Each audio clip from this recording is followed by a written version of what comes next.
Pemirsa layanan telekomunikasi miwah penyiaran ring Pulau Bali ritat kala pengrauh Rahina Suci Nyepi tanggal 21 Maret warsa kalih tali selai ke Andegang.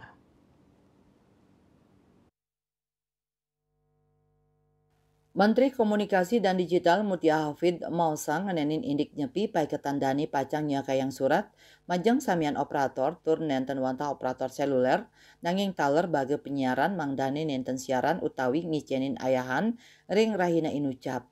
Kewang diang aja bos lami Rahina. Direktur Jenderal Infrastruktur Digital Kementerian Komunikasi dan Digital Wayan Tony Supriyanto ngodarang ngandegang layanan telekomunikasi miwah penyiaran pacang kekawitin tanggal 21 Maret kantor sering Rahina Benjang Nyani.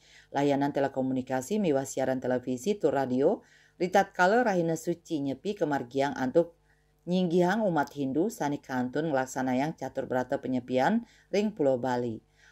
Ring Rahina Suci nyepi umat Hindu ngemargiang catur berata penyepian selami 4 dauh. Selami nyepi keramani nenten kedadosang ngidupang api, lampu, miwah barang elektronik, medal kejeroan paumahan tur ngelaksanayang acara hiburan. Nyangre Rahina Suci nyepi tanggal 21 Maret. Upacara keagamaan sekali taur kesange pengrupukan saha pawai oko-oko pacang kemargiang ring Kabupaten Wiadin Kota ring Provinsi Bali. KMB Bali Pos.